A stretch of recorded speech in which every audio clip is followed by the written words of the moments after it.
age of explorations in Europe led to two developments: the colonial expansion and an increase in international trade.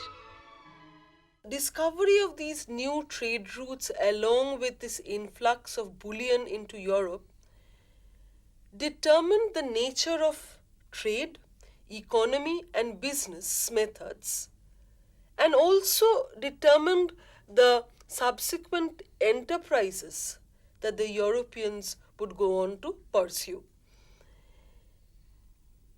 Where trade is concerned, the most important changes that occurred was now you have inter-regional trade, transoceanic trade, or the maritime trade, if you can call it, the growth of markets. So there was the growth of markets which was actually dependent on the goods from all over the world. The phenomenal growth in international trade led to a paradigm shift in the world of commerce. Financial institutions like banks and instruments such as currency notes became popular. We have, along with this, the efflorescence of new kinds of commercial organizations. And this development of international trade, along with the urban development, as well as developments in banking and exchange between the period 1550 and 1700, especially in Holland and England, is called the Commercial Revolution. Let's say it this way: because of these geographical explorations, we have the evolution of what came to be known as the Atlantic economy. And the hub of trade and commerce shifted from Italy to the western coast of Europe. So Venice is losing out in its commercial importance to places like Lisbon, first to places like, say, Seville, places like Lisbon, and eventually to Antwerp and Amsterdam. That is, Amsterdam, is the capital of Holland. Now, we find that the entrepot for spices also changes by the time you come to the 16th century, from Venice to Lisbon. So the whole economic epicenter of Europe changes from the Italian city-states to the ports of the Atlantic coast. Now, this also resulted, this shift in the focus, the economic focus in Europe, also resulted in changes in the types of commerce and the shift in trade. Now, we find that the products also now was not only, say, spices. The products from the East, there was now a growing variety in it. You have indigo becoming a very important product. You have porcelain from China, silk from China, cotton textiles from India. And of course you have tea, coffee, cocoa. The cocoa, of course, comes from the Americas. You have tea and coffee coming both from the Far East and the Near East. So new products now became important. Where trade was concerned, it was not only trade in corn and spices and wool and slaves. It now became, or the gamut, or the whole commodities, new commodities were were becoming important. And this, because of the European explorations, first into Africa, Asia, and eventually the Americas, we find that European manufactured goods would now find a market in these new areas. This provided a kind of a stimulus to industry in Europe, which again, because the manufactured goods could be sold in these newly acquired territories, it meant an immense amount of profit, and this profit in its turn generated greater investment. We find new industries gaining importance. Refining of sugar, the preparation of tobacco, these were new industries which were emerging in Europe. What is important to remember is this, that with the expansion of towns, with the proliferation of urban centers, we find that the money economy was becoming all pervasive. Not only in the urban areas, but also in the countryside. New financial instruments were being introduced. But you must remember that so long exchange in the countryside was mainly on the basis of barter. Initially, both barter and the new instruments, financial instruments, coexisted with one another. And eventually, you know that the financial instruments, the new financial instruments, became much more important. Paradoxically, with the growth of the new urban centers, agriculture attained renewed importance because more and more surplus food had to be produced for the urban population. So, improved techniques were deployed on the plots of land to improve their yield. And land on the new colonies were also utilized to grow new crops like sugarcane and corn. Not only was agriculture becoming important, you find various rural industries also becoming important because of the commercial revolution. And this whole new era of the commercial revolution, or this whole new period, in fact, in its turn, provided a tremendous stimulus to capitalism. Now, there was this influx of precious metals both from Africa and the Americas. Along with this, we find that the coins that were already in circulation in Europe, that is, the coins minted out of the silver that was already available in Europe, the melting of plates. So this resulted in the influx of a huge amount of precious metals. And the precious metals meant capital, and this capital could be invested in various fields as you desired. But what is important to remember about the commercial revolution is this, that the new financial instruments that we were talking about were actually something which was not new. These were not new innovations, or these were not innovations. These were actually a refinement of the existing financial instruments, the financial instruments that existed in the various Italian city-states.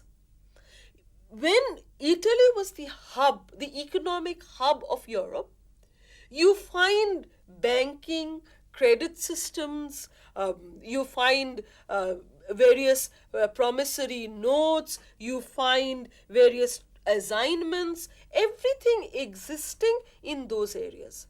So the Genovese and the Venetian financial classes had actually a very good knowledge about these things. They, when the economic center shifted from the Mediterranean to the Atlantic, they also shifted base. So the first banks were the ones which were promoted by these this emigre population who had now come and settled down in the various port cities or the urban centers of the Atlantic. Many of the early banks dealt primarily in coins and bullion, much of their business being money changing, and the supplying of foreign and domestic coins of the correct weight and fitness. Now, what was important was that with the growth in commerce, it was not, or because of the growth of commerce, we find that international payments could not be unilateral. It had to be a multilateral clearing, where clearing would be not only confined to one place but many places, because there is an expansion of commerce. Not only is there an expansion of commerce, there is an expansion of the trade routes also. These merchant bankers dealt both in goods and in bills of exchange, providing for remittance of money, settlement of accounts at a distance without shipping actual coin. Their business arose from the fact that many of these merchants held assets at different points along the trade routes. Now, credit was granted. Credit was granted to the consumers first, and of course later also to the various enterprises. And how and what kind was credit granted? Credit was granted either in the form of oral agreements or in the form of a formal document which was called an IOU. IOU. Assignment was again something which had persisted in the economy of Europe. But now we find that it's getting a new form during this time. It was used in the form of promissory notes. These promissory notes eventually formed the banknotes. So, in due course of time, we find that paper currency comes into circulation. Whenever you want to finance a particular enterprise or finance a particular commercial venture, you do not have to carry bulky gold and silver from one place to another. You have these paper assignments, you have these paper currency, you have these agreements on paper. And the other thing is, if you accept the currency, money, the currency of various countries or various places, you have to actually take into consideration or make an assessment of the value of that money produced in the various mints of the world, whether they are produced in approved or legal mints or they are produced in counterfeit mints. So the value of that currency would also have to be assessed. Because of this huge amount of, the circulation of these financial instruments, the intensification of the system of credit, you find that the use of money in the economy was accelerated. And this led to a creation of immense capital, which eventually would lead to the investment in industries and which eventually would lead to the Industrial Revolution of the 18th century, the Industrial Revolution in England, and of course later on it spread to the whole of mainland Europe. By the 17th century, English bankers had begun to develop a deposit banking business. It was found that when money was deposited by a number of people, a fund of deposits came to be maintained at a fairly steady level. This fund of idle cash could be lent out at interest to other parties. What is again very important regarding the commercial revolution is this, that previously you would have these fairs, you would have the occasional money markets, etc., which were important. Now the money markets were, and these were temporary structures, these were all, transient structures. Now the money market was concentrated in the urban centers. The best example is Antwerp. Antwerp became the hub of the commercial activities in the Atlantic. You have the bourses, the transactions being carried out in the bourses, the stock exchanges coming up. You have the public banks coming up, first in Amsterdam, later in England. You have the banks now getting transformed into just banks not only giving credit but also accepting deposits. Previously, the banks were all, they were the banks which were promoted by private individuals or families or something of that sort. In due course of time, they became public banks, banks promoted by the government, where Bank of England is a very great example of this. Ma'am, পরবর্তীকালে তাহলে অ্যান্টওয়ার্পের ইম্পর্টেন্সটা ধীরে ধীরে কমে যাচ্ছে কেন?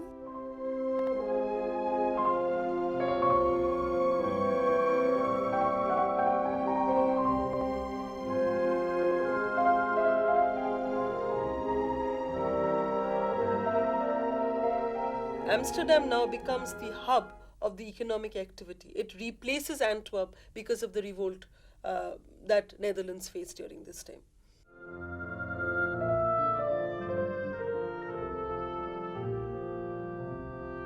You see that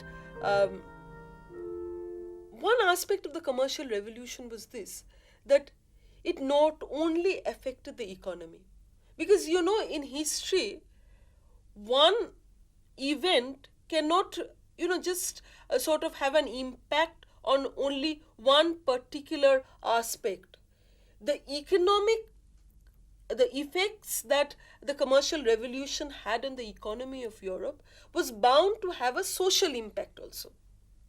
Because now you find that the discrepancies in income that were there was further accelerated, where you have there a greater discrepancy in the incomes of the people. There was a boom in the import of bullion after the discovery of the rich silver mines in Bolivia and Mexico, and new methods of extracting silver through the use of mercury were invented. During this period, some 18,000 tons of silver was added to Europe's monetary stock. Of the total, 1/5 was taken by the Spanish crown, some circulated in Spanish America. The rest was transported twice a year to Seville, from where it was distributed throughout Spain and ultimately throughout Europe. You will find that as the population of Europe grows, wages fall. There is one class of people who have, especially the commercial classes, the merchant class, who have a lot of money at hand. They are the ones who actually henceforth will decide the destiny of Europe. They are the ones who are going to influence empires, who are going to influence princes, who are going to influence governments. And the wage earners are the worst sufferers, or their position becomes worse because you see that their actual money that they have at hand is decreasing because of the rise of population and various other associated factors. Recent research suggests that the most important change that made it possible for this increased supply of bullion to infiltrate the economy and drive up prices was a general increase in population associated with growing demands, larger capital investments, and larger national incomes. Ma'am এই সময় কি কৃষি থেকে একটা সংখ্যক মানুষের শহরাঞ্চলে চলে আসার প্রবণতা দেখা দিচ্ছে? Especially in England. In England, this is something which England witnesses, that the excess or the surplus labor is going into industry. Not in all places. If you look at the case of France, or if you look at Germany, in fact, not all European powers were actually progressive enough to enclose land or to introduce scientific methods of cultivation on land. That is why England probably had the first industrial revolution, because this enclosure of land, the introduction of new scientific mechanisms into agriculture resulted in the agricultural revolution, which again resulted in the accumulation of capital, which again resulted in the investment of this capital into industry. This did not happen either in France or in Germany or in any other country of mainland Europe. সেক্ষেত্রে কি ওই দেশগুলোর নিজস্ব কিছু পশ্চাৎপদতাই ছিল? Every country, if you look at the economy of Europe in the 16th and the 17th centuries, then you'll see there's certain similarities. But these similarities did not result in similar experiences in the various European countries. Why? Because you cannot forego the role of custom in history. So the destiny of each region in Europe was governed by the customs of that particular area. That is why we find variations in the European economy, though the transition should have been the same from feudalism into capitalism. That did not happen, because they were the regional issues which actually governed the history of the particular places. আমি যে 1870-এর পর থেকে আমরা যে ঔপনিবেশিকতার একটা যুগ শুরু হচ্ছে, সেটা সূত্র কি আমরা এই কমার্শিয়াল রেভলিউশন থেকেই বলতে পারি? Everything is so interlinked. In fact, the commercial revolution can be linked with the period of discovery and exploration. The period of discovery and exploration opened new avenues, resulted in the accumulation of capital, which was invested into commerce. This again generated further greater capital, which was invested into industry. A time comes when the land of Europe is no longer capable of sustaining the population of Europe. Then there is this quest to discover new areas and settle in those new areas. And eventually, when the industrial revolution does occur in Europe, there will be this greater impetus to sell these manufactured goods into areas other than Europe, because in Europe all countries were having the industrial revolution. So no countries would accept the industrial goods of another country. So where do you dispose of these goods? The best option would be to have a market under your control. And what better way to do it than acquire a colony for yourself? When the great colonial powers of Europe founded their empires from the 16th century onwards, they attempted to monopolize trade with their colonies and turn it to their own profit.